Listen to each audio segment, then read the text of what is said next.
One last thing we wanted to talk about here, Yes. Eugene, and that is the UN Security Council, very Mm. unfortunately, approving a basically military intervention in Haiti. Yet another military intervention in Haiti. Of course, this time they're attempting to, I don't know, like blackwash it, Africa wash it by having Kenya and their forces lead it. So it doesn't look, I guess, so it's better optics, I suppose. So you can't call it like a racist. I'm assuming this was the thought process is like, okay, let's have Kenya be at the forefront.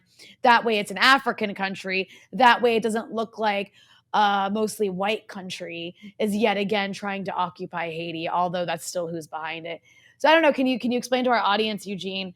Uh, we've been covering this on this show, but for those who maybe haven't seen our recent past coverage of what's happening with Haiti, what just happened with this UN Security Council approval of a Kenyan-led military force in Haiti? What does it mean, and why is this happening? Yes. Well, I'll start with the last one. And the reason why this is happening is the same reason every occupation and invasion of Haiti has always happened. The same when the US invaded in 1915, the intervention in 1994, the intervention in 2004. It's to maintain the model of total exploitation of Haiti.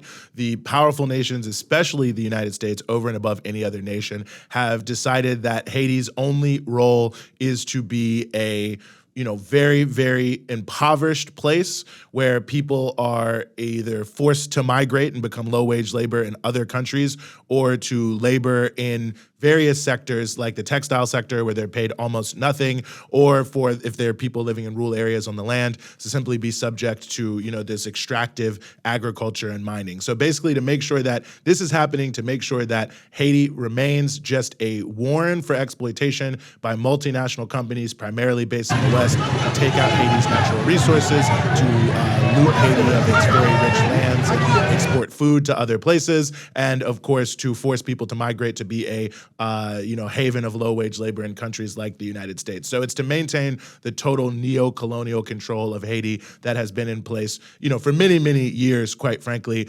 going back to the early part of the 20th century, where there have been the attempt to have total control over Haiti, which of course famously broke free from slavery and colonialism and that whole reality in the 1790s. So this is all about making sure that big corporations, primarily in America and Canada, but also in Europe, and also in other places, I have to say, across Latin America, but primarily in the United States, Canada, and to a lesser extent the EU, can maintain total control over Haitian resources and force the Haitian people to simply just be beast of burden, whether they're in Haiti or anywhere else. Now, what happened is the UN Security Council voted to essentially authorize, and it's a weird thing, right? Because this is not like in 2004 where it was a UN intervention, and like the blue helmeted UN forces that we're all familiar with go to Haiti. And that's an important element of this because the UN is authorizing something that they are saying is not a UN force. So I don't even really know exactly what the authorization means, but the most important thing is it means that there's no actual legal regime or accountability for this force. It's been authorized by the UN Security Council, so at least ostensibly these countries are supporting it, but since it's not a UN force, it's not actually governed by any of the sort of rules of the United Nations, which in theory could provide some accountability. Now, in reality, it would provide no accountability. The last UN force in Haiti was totally brutal. Over 10,000 people died in a cholera epidemic that was introduced by these so-called UN soldiers. Women were raped en masse, and of course the children who were products of that rape were just abandoned and have never been offered any sort of assistance whatsoever. Many people were killed and murdered by these so-called UN forces. So at the end of the day, there was no accountability. But this is even worse than that because it's not really clear who is even in charge. And of course, the so-called government of Haiti, led by Dr. Ariel Henry, is not a government. It was actually installed by the United States. And, you can read that, and even the New York Times admitted that after the previous president, Jovenel Moïse, was assassinated, this guy, Claude Joseph, but took up power.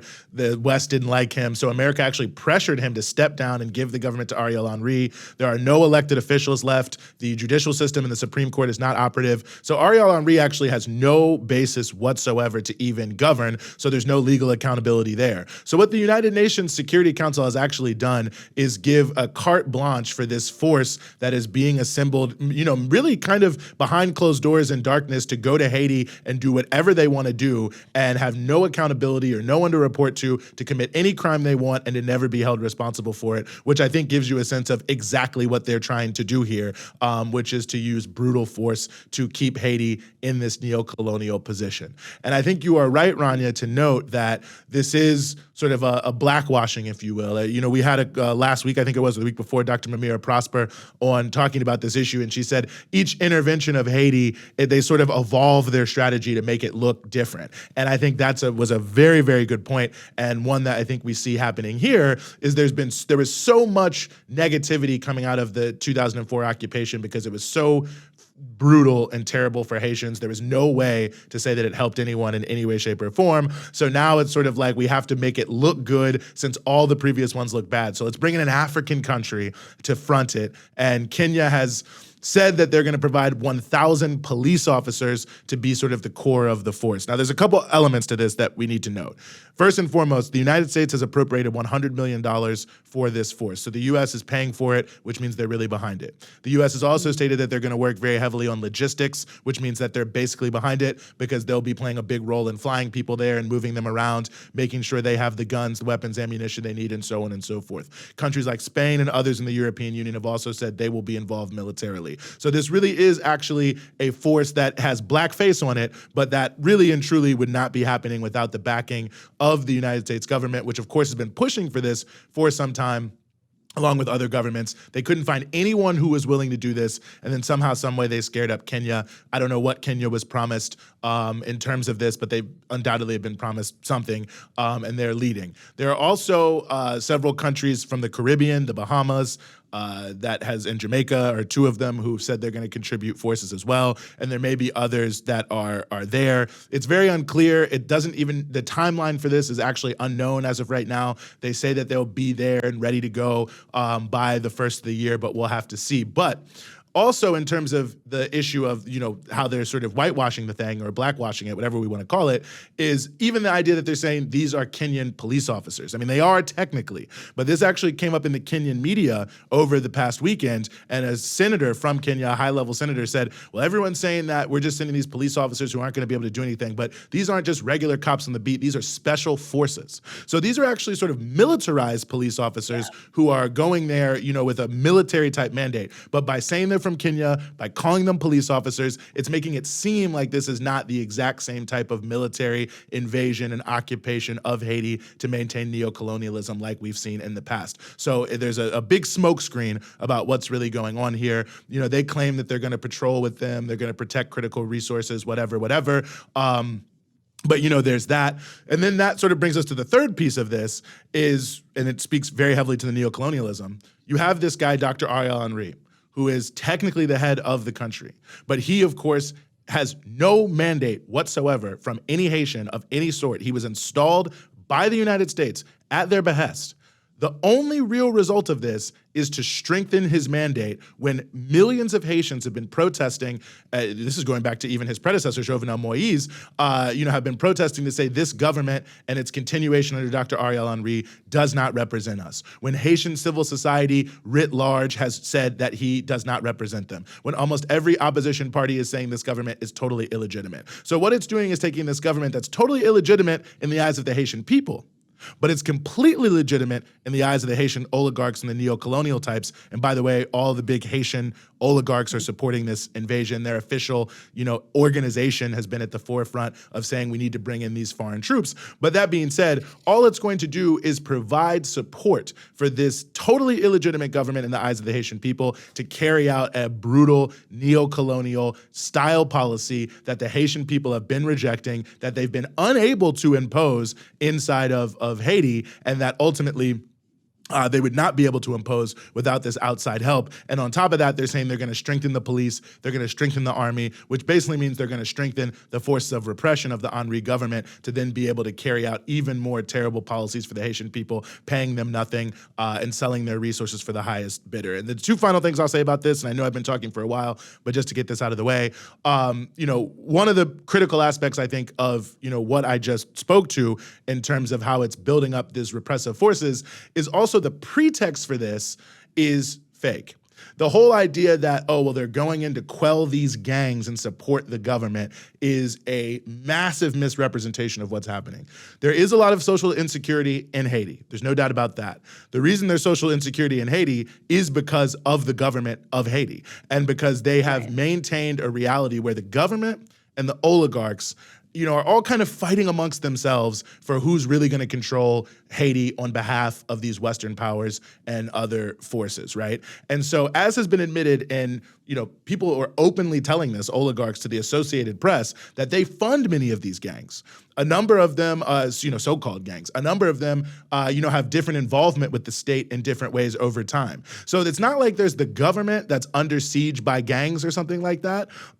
There's oligarchs who are tied into elements of the state who use these non-state actors to enforce their own political will through terrorism against the population there. And then also in the context of that, you have different people in this country themselves who are then trying to stand up and defend themselves to provide state services, and they themselves form armed entities. And that's why you've actually seen over the past few months a movement of Haitian people that they go out and they, kill these so-called gang members who are terrorizing their community because they're trying to defend their own communities. So you see that the collapse of the state inside of Haiti through the infighting of all these different forces to jockey for position to be the neo-colonial interlocutor for the West inside of Haiti has created many of these different problems. And there is no separate gang problem from the government. All that's going to happen is they're going to go in and have one set of thugs become more powerful and then have another set of people that they'll then demonize as these horrible gang leaders and then say, look, we've dealt with the problem. And in fact, they'll go on with the same type of government before that, as many of the past Haitian governments will use paramilitaries as well as the police, as well as the military to enforce this neo-colonial regime. And the final piece is what happened at the UN Security Council, which was shameful. We just have to say it. Despite some of the good words that came from Russia and China, they abstained, just like in Libya. And we saw what happened there. And I think we've seen, sadly, countries like Brazil, Mozambique, and others who voted in favor. And I think what we have seen here is and we've seen this historically with Haiti. Haiti is a victim of the Monroe Doctrine. And at the end of the day, the United States has already staked out and said that Haiti will never be free, sovereign, and independent. It will always be a neo-colonial entity under our thumb that we will control through our Haitian proxies or directly through our own forces or other people we get together, and that will never change. And no one is allowed to establish that. And so over the years, or to challenge that, over the years, Haiti, I think, has become a political bargaining chip where many countries, in order to show, some level of what they would call quote unquote maturity, taking their responsibilities in the international arena, generally showing that they're friendly to trying to work within, their own way within this so-called rules-based international order, that they will also participate in holding Haiti down. It's been drastically terrible for Haiti over the years. Unfortunately, even some progressive governments have participated in that in the region. And I think we just have to call it out for what it is. It's not right. And it's not right for people to use Haiti as a political bargaining chip for whatever else that they're doing. And it is true that there are a lot of political challenges on the ground in Haiti.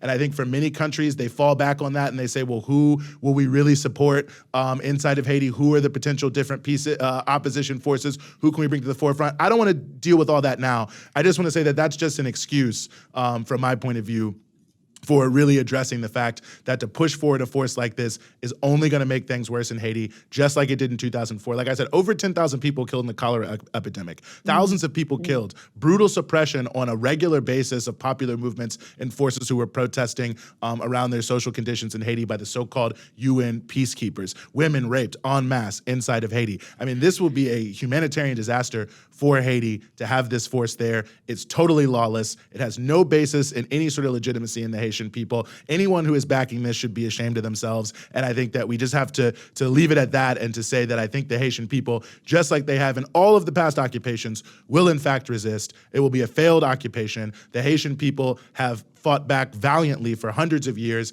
against the worst forms of repression. They'll continue to do so. And, you just like to hope that more space can be created for them to develop some form of sovereignty. So that's where we're headed. We'll have to see what happens. It's long monologue there, but that's where we are.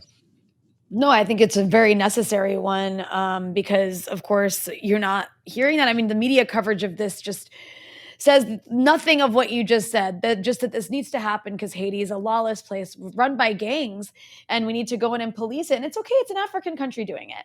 So I think that was like a really important corrective. And I just want to remind people, you actually were in Haiti. Over the last couple of years, you were in Haiti. You talked to people during the protests against Jovenel Moise, who was then, of course, later assassinated.